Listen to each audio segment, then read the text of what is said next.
Hello, Wellness Check Wednesdays community. We wanted to take a moment to remind you that while our podcast serves as a safe space for open discussions and sharing experiences, we are not mental health experts. This podcast is a platform for you to express your thoughts, feelings, and experiences in a judgment-free zone. Our aim is to foster connection, provide support, and create a sense of community. It's crucial to acknowledge that we are not a substitute for professional mental health advice or treatment. If you or someone you know is dealing with mental health challenges, we strongly encourage seeking guidance from qualified professionals. Remember, reaching out to mental health experts can make a significant difference. If you ever feel the need, don't hesitate to connect with a licensed therapist, counselor, or healthcare professional. This is the Wellness Check Wednesdays podcast, a share space, a judgment-free zone, a place to meet and discuss our mental health. So let's check in.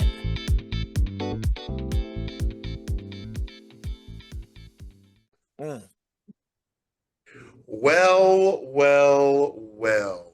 We are here again on another lovely Wednesday. This is going to be episode 52 of the Wellness Check Wednesdays podcast.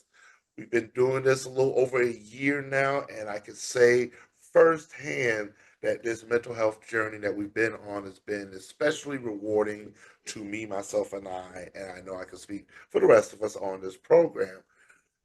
We are here once again, episode 52, where we encourage each and every one of our listeners, everyone that joins along with us, always, let's check in. You should know me by now. You should know my voice by now. My name is Brian Livingston. I am the moderator of the Wellness Check Wednesdays podcast. I do my best to try to keep things on the track, on the Amtrak, but I do a terrible job at it. But but I enjoy it nonetheless. We're on this mental health journey together. We're going to take a journey out to Cleveland, Ohio. My man, Edwin Vereen. How you doing, sir?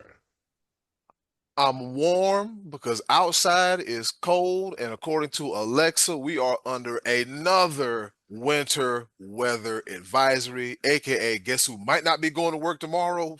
This guy. But other than that, I'm alive. I'm well. I'm happy. What more can I say? I'm just happy. Very thankful for central heat. I can tell you that much. You ain't lying. And speaking of somebody that's not getting central heat because he's out in these streets, our other originator by way of Fayetteville, North Carolina, my man, Kevin Marshall. What's going on, folks? Just glad to get to where we have gotten and appreciative of it and just living and learning life. Man, oh man, greatly appreciative of our originators because this is something that we started, what was it, December 2023. Yeah. Decided to bring these brains and heads together. Everyone got that 5-head, Kevin got that chrome dome, and hey. You know what I'm saying? Ain't nothing but brains and dumbness up here with me, but You're not gonna do me in front of company, Be Live. Don't you do that. What do you mean in front of company? We've released these episodes to the general public every single week. So like you're on Front Street right now. Come on. We're gonna travel out to parts unknown out in Oklahoma. My man B3. Brad, how you doing today, sir? Doing great on this Wellness Check Wednesday. Just glad to be here and ready to keep the show going. Outstanding, awesome, and wonderful. And I would like to pass the mic over to you because we do have a very special guest that you have contacted, and I'm very thankful for reaching out. And when you have the floor, if you could introduce our guest for this evening. No problem. The benefits of networking and knowing people is great. And so when I reached out to our following guest, she said, yes, I'd like to be a part of this. So joining us right now, coming to us live and direct from North Myrtle Beach, South Carolina, is licensed therapist Miosha Bryant. Hello, Miosha. How you doing today? Hey, I'm doing well. How are you guys? We're great. We're great. As you can see, Excellent. you got the four of us here. We're four bros, four black men talking about mental health. And so today's topic is what to look for when finding a counselor for our mental health. Usually, I would do some research and could write some notes and everything of that nature. But I was like, you know what? Let's just kind of just ask some questions, and then you would give us advice. And I think that's the best way to do it instead of reading from a piece of paper and then trying to put things together. So with that being said, Miosha, before we hop all the way into it, tell us a little bit about yourself. Okay, well, my name is Miosha Bryant. I am a licensed mental health counselor. I am licensed in the state of New York. Um, Not licensed in South Carolina just yet, but working on it. Hey, it's coming. I'm sorry? I said it's coming. Oh yeah. Oh, definitely. Absolutely. I've been in the mental health field. Honestly, I probably could say all my life. I've been exposed to mental health from birth. My grandmother, my mother, my grandfather, my aunts all worked in a psychiatric facility, um, which I ended up also working at before moving out of state. I was there for about 6 years. And I got my license in 2021 in New York. And I've had experience in, again, mental health psychiatric hospitals. I've worked in group private practice. I've also worked in community agencies. So right now I'm employed at an online platform. So that's a little bit about me. All right, great. Thanks for sharing that with us. And so, as a person who is undergoing counseling for my mental health, and of course, we're real open about it here on this podcast. We're very passionate about it, so that's why we reached out to you. And to our listeners and viewers out there, a lot of them may not know exactly what to look for as far as seeking help. Um, well, more like matching and pairing with a therapist. What advice can you give to someone that's like, hey, you know what? I've after careful consideration, I'm thinking about going into some mental health counseling, and what would you recommend how they should go about as far as like looking for a counselor? Okay. Um, well, first and foremost, I like to tell people that finding a therapist is like finding the right pair of shoes. Got to make sure it's a good fit. Mhm. Got to make sure you're comfortable with the therapist, that you feel good talking to the therapist, um, because it's important to build that therapeutic bond. Mhm. And that therapeutic bond is important because it allows you to really open up and communicate with your therapist and be forthcoming and honest. Therapy is very, very personal, can get very personal. You're going to talk about some things in therapy sometimes. Um, and you want to make sure that the person that you're speaking to is somebody that you connect with, that you trust, that you are able to speak freely with. Um, and granted, sometimes when you are looking for a therapist, you might find somebody, you might read their credentials, and set up an appointment. And after a session or two or three, you might realize, maybe this person is not the right person for me. Trust me, that is fine. That is okay. It is more important that you are able to find somebody who, again, you can build that therapeutic bond with and receive the services that you need versus staying with somebody because you feel bad for leaving them or you feel like you might hurt their feelings. It's not going to hurt our feelings. um, Me personally, I tell my clients, like in the initial session, if you feel like I'm not a good therapist for you, that is never a problem. It is okay to seek somebody else. because it's more important, even for me, that you are receiving the services that you need. And if you feel like I cannot provide that for you, that's okay.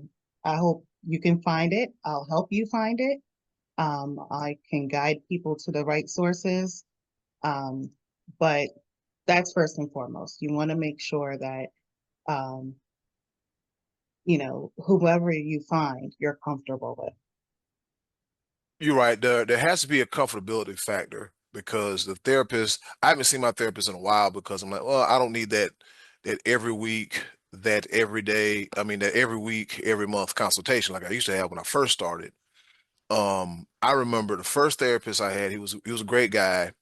I met him through a network, but he decided to go into private practice. Not mad at him. He told me his reasons why, and I understand it. The second therapist, I just had trouble trying to retain anything that she would give me. And then also on top of that, there's this one session, I'll go ahead and say it. She was more concerned about her dinner than helping me out. And I was like, well, let's see this dinner that you're so enthralled with. And she showed me the dinner, and it had to be the driest seafood boil in the history of seafood boils. And I'm just like, you know what? Don't worry about it. I'm fine. I'm fine. It was just very off-putting, and not 5 stars, do not recommend. And I'm not trying to bury anybody, but it's just when you trying to better yourself and take this big step and trying to get your mental health together, that's a very big, major, huge step. And you want somebody that's going to take it as serious as you are as well, too. And the fact that they're over here, worrying about their dry crab boils, like, you know what, I'll go find somebody that either ate lunch before we had this session or probably meal prep throughout the week because ain't nobody got time for this. And the therapist now, she's great. I've been meeting with her for a little over 3 years, and I've learned a lot, and it's helped me out a great deal. And the best thing about it is she really takes the time to get to know me and really understand what's going on with me. And like our sessions lasted about 45 minutes. Usually I would excuse me, usually I would, 15 minutes. She's like, so how was your week? 15 minutes, empty out the bag, dump everything. And then she would find certain things that we would talk about, and I would tell her how it made me feel. And then when we would reach a conclusion, and then I would store that in my bag. So that, okay, if I come across this situation, we talked about this and now I know how to react to that. So choosing a therapist is very important. Guys, y'all got any questions? Be Live, Brad, Kill. Yeah, I do have one question because I was seeing my primary care doctor the other day, and for like the first time, I haven't had a primary care doctor my entire life. Like physical health is also part of mental health. Um, Mm-hmm. my primary care doctor told me something that was actually very like it was refreshing to hear, and I wonder if it also works in the therapy world as well. She told me the idea like I need to lower my blood pressure, lower my cholesterol, but she told me the idea is to get me off of the medicine. Mm-hmm. Is it also the same thing in the therapy world? Is it better off because I know Edwin mentioned it and he doesn't see his therapist as often as he used to? Is that the ultimate goal of therapy? Is to not be on it, that you can be able to handle things on your own, or is it something that you think as a professional that we should continue, or is it something that's as needed? That's a good question. Because a lot of people think that, like, oh, if I go to therapy, I'm going to be stuck in therapy forever. They're going to throw a bunch of medication at me. Um, Therapy is really pretty much like medical, um, like going to your doctor, case by case. Every case is different. Everybody is different. Every situation is different. Um, the ultimate goal in most cases is to help the client um, help the client with receiving the tools needed, so that they don't have to be in therapy in a way. Um, it's very much like getting sick and catching a cold, right? You get sick, let's say you get the flu, right? You might go to the doctor, you might go to the hospital, you receive your treatment, you receive your medication, you take it at, however prescribed. Um, you get better, you're able to take care of yourself, you leave the hospital, you're good. Let's say 6 months down the line, you get sick again. You come back, you go to the doctor, you speak to the doctor. It's kind of like that for most cases. Some cases can, be a little more or can take a little longer. It depends on the situation, it depends on the person. Um, it really depends. But I would say the ultimate goal, is not to be in therapy forever, is to work through the issue, resolve the conflict, resolve the problem, learn how to manage the emotions, learn how to respond to triggers, um, how to just, handle situations better for most people, um, giving the tools again, and then slowly kind of tapering it off until it maybe is as needed, or, until you're discharged, which most cases, the goal is to be discharged from therapy. Um, mhm. Gotcha. That's perfect and perfect because like I said one of my biggest fears. I'll be honest. I'll be forthright. Is to be diagnosed, to have that label placed on you, and I think that speaks for a lot, especially in the African American community, to be labeled crazy, to be certifiable, to say the least. And it's just like um, that's one of those like almost like death sentences, like, oh, they're gonna like it's like you mentioned before, a medication. That's the last thing I want to do when it comes to mental. But at the same note, like I want to the biggest thing, especially when it comes to this podcast, is for people not to be afraid of mental health because there's always a stigma about it, and so a lot of people don't do therapy because they think that they're going to be labeled. How would you best describe to someone that isn't taking therapy? How would you best describe not being labeled and how the safety and security that comes with therapy, that comes with healthcare counselor, health mental health counselor?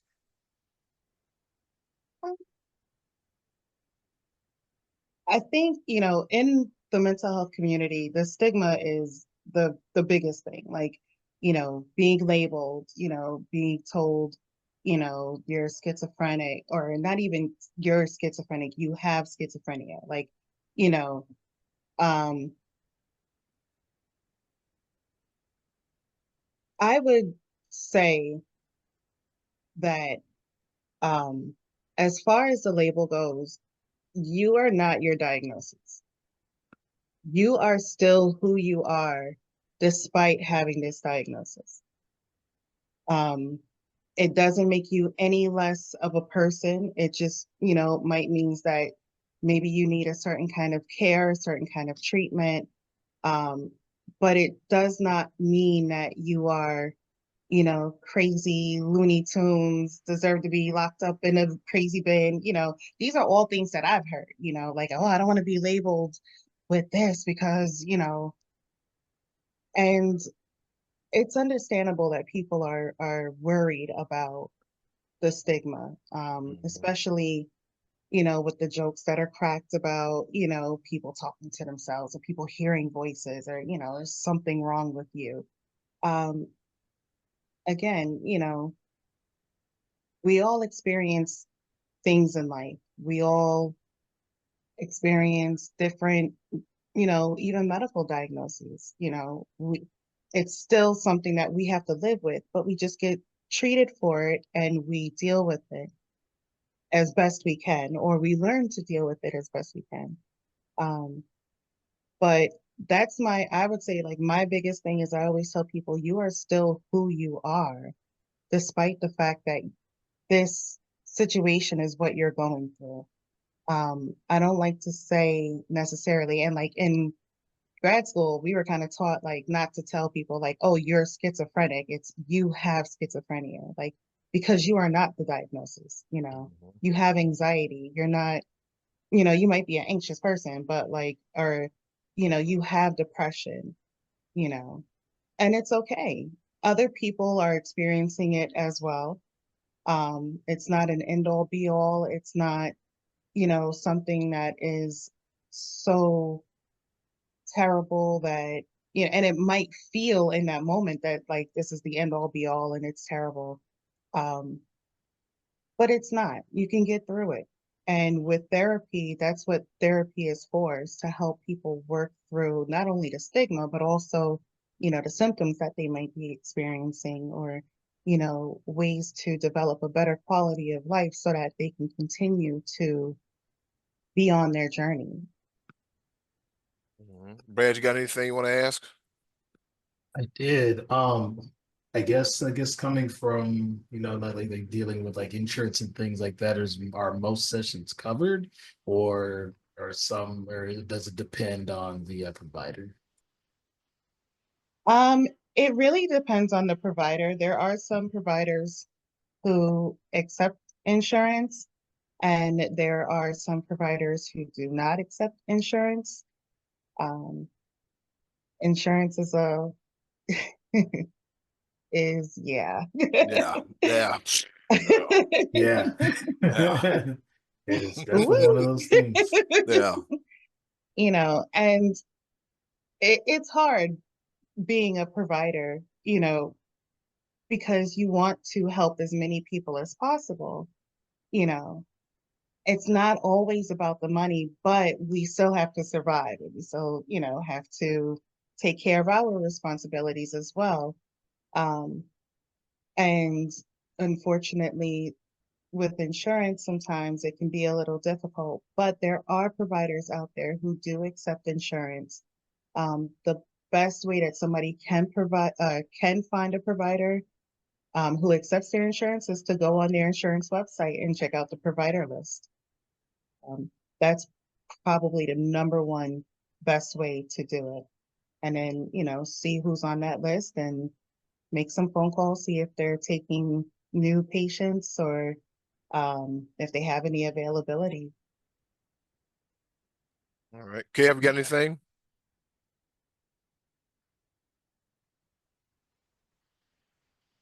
Kev, you got anything? Probably not. There we go. There we go. Can you hear me now? Yes. Mhm. The biggest thing is more so in the sense of for why we created this space is that for those who are afraid, those who are scared to speak out, what would you say to those people who are of those categories who might be dealing with something? How to reach out? Like how to honestly like I'm not gonna say seek because B Live asked that and Brad asked a good question, but it's more so like how can I reach out if I'm dealing with something, if I'm scared to reach out about it? Okay.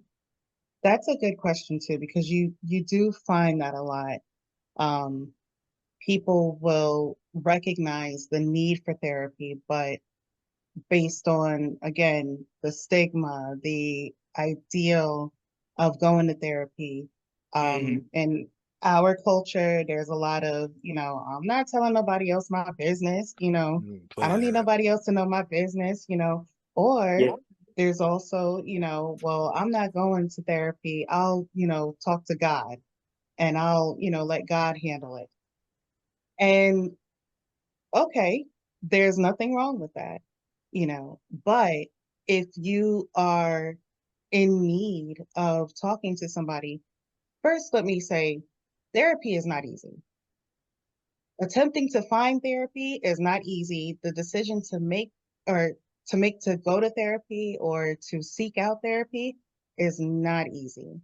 It Right. is very difficult. It's scary. You don't know what you're getting into, but that's okay. you know, I would I would definitely suggest not rushing into it if you're not feeling up to it, because sometimes people will try it and then they won't go and they won't receive the services that they need. And it's Right. okay, sometimes people will do a back and forth. It's okay. Um, but as far as being scared of therapy, I think it kind of also comes down to like what you're looking for, because a lot of times, especially, in our community, people won't look for therapy because they don't see people who look like them either. Mhm. We are out here, Black men, Black women, um, people of color, minorities. We are all out here. Anybody, um, and we're willing to help, but the decision has to be made on you. There's no pressure, but we can't force people to seek out therapy as well. You're right. So if you do make the decision to start therapy, which I definitely commend anybody who has started therapy or who is in therapy, um, I definitely commend them for taking the first step, because the first step is not easy. Well, you're definitely Um, right about that. Absolutely. and, you know, as far as, um, I don't want to tell anybody my business. Sometimes telling somebody who is completely unbiased, completely judgmental, therapy, it should be a safe space, should be a judgment-free zone for anybody who's willing to seek the treatment.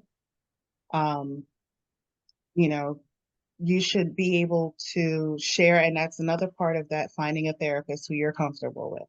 Mhm. Um, you don't have to, if you want to go to therapy or, find somebody and just have the first session and see, get a feel for it. Okay, great. You don't have to share everything in the first session. That's not expected. We're not going to ask you all your deepest, darkest secrets, or to reveal your most personal, you know, thoughts or problems in the first session. Sometimes the first session is really just getting to know your therapist. And I would definitely encourage everybody to take that opportunity to ask questions. Right. You know, I had a conversation with someone yesterday, and we were we had a deep conversation about therapy. And I told him, I was like, well, as far as I go with therapy, I look at it as in like being in the woods. Like you're at the beginning of the woods, the middle of the woods, and you're about 75% out where you can start to see the city skyline, the town, and the sun. So as far as anyone like as far as like setting a time frame, actually I messed that up. As far as me and Spur, we had this conversation. It was like, well, they was like, well, I'm in the woods. I'm like deep in the woods. I said, well, it's gonna take some time to get out. So, like you said, it's a process where you dump a lot. And what would be the advice that you would give to somebody that seems to be in the woods, like deep in the woods and steady trying to get out, so to speak?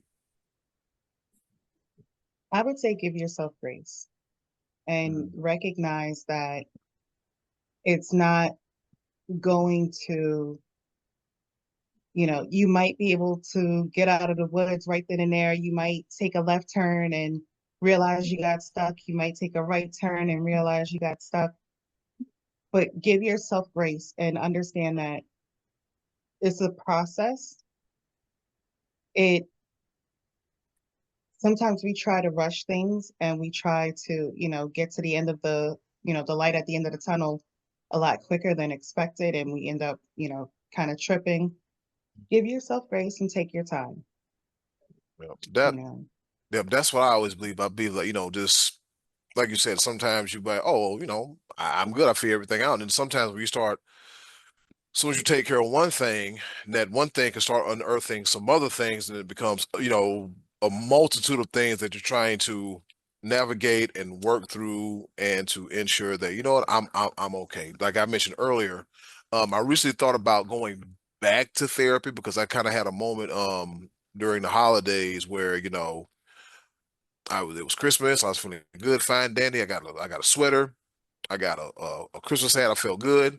And I don't know what happened between the time I got my oil changed and when I came back home to fold my clothes, it kind of hit me. And I was like, man, this is something.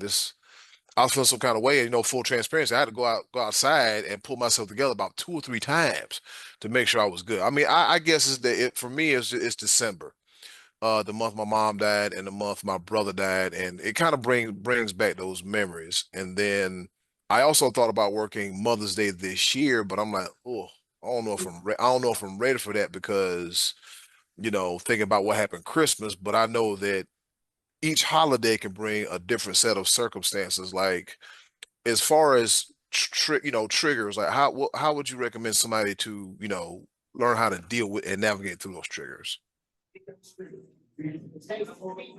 With triggers, I would say, self assessment and self awareness is important. Mm-hmm. So in your case, being able to recognize that, like, okay, it's December.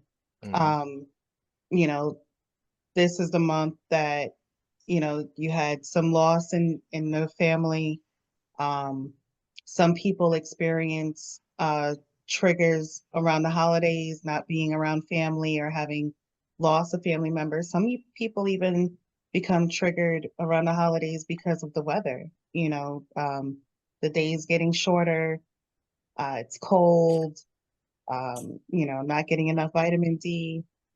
So definitely when you're realizing or having that self-awareness is important because it allows you to recognize, wait a minute, something is going on, something is not right.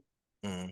And then you can take a pause and kind of reflect and process like, okay, well, what is going on, right now? What am I feeling? What is the reasoning? Like, what's going on around me?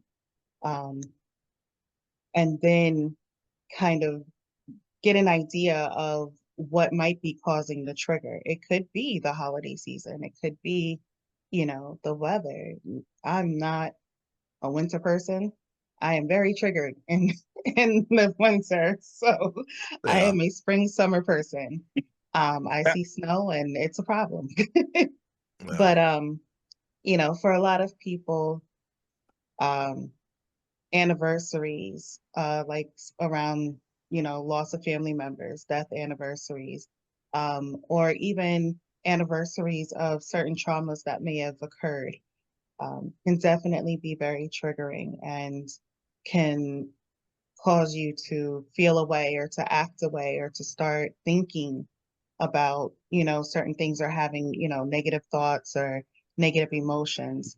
But it's definitely important when you are able to recognize that to kind of stop and again process and reflect and try to figure out where that's coming from and what is that trigger, so then you can know what the next steps are to manage that. Like, okay, if it's a anniversary of a family member dying or you know a tragic event, maybe creating um a new tradition or Mm-hmm. maybe engaging in a celebration or taking, knowing that this month is really, really hard for me. I'm going to take it easy this month. I'll engage in more self-care activities this month than I usually do, or I'll find time, to spend with family, different ways of coping. Right. I can say this on behalf of everyone here. This has been a wealth of knowledge and information. Miosha, thank Absolutely. you so much for joining us. You can Thank you. send a bill to You're Edwin, welcome. Vereen, Do I what? think And it's Will. Lorraine. And Oh Will. boy. Oh boy. I Well, definitely will. Thank you for reminding me. oh boy, we'll figure something out on the back end. I don't know, uh, a pot of chicken ball, something. I don't know. We'll figure something out. I'll take Uh, it. I like chicken bomb. all right. Yeah. Miosha, it's been an absolute pleasure. We do this thing on Zoom where it allows us for 40 minutes, which I think is a good session time. But it has been an absolute pleasure. We want you to join us each and every Wednesday. We won't put you on the spot. You can come in with your own things. This is a safe space that we've created here, and we just chop it up. We talk it up about anything that's going on. We do have different topics that we do each and every week. This week, we thank you for your expertise. We greatly appreciate Thank you it. so much. Thank you. Yes, ma'am. Thank you. With that being said, this is another episode of the Wellness Check Wednesdays podcast, and we encourage each and every one of our listeners, each and every Wednesday, each day that you need it, anytime, always. Let's check in. And we're out. Please don't hurt them too much on the invoice. You know what I'm saying? We trying to make it. Hey, like I said, hey, a pot of chicken ball, a little bit of macaroni. Well, I don't know. You know, that macaroni, I'm gonna let her handle that because, you know, I see the picture. I'm like, ooh, That's boy, my look at thing. I want some chicken bog. All right, I'm working on my health. Ma'am, Wow. it's good to meet you. It was I'll lovely talk to meeting y'all you fellas too. later. Thanks again, We are Miosha. out. You're very welcome. Thank you guys for having me. You're Yes, welcome. ma'am. This is the Wellness Check Wednesdays podcast, a share space, a judgment-free zone, a place to meet and discuss our mental health. So let's check in.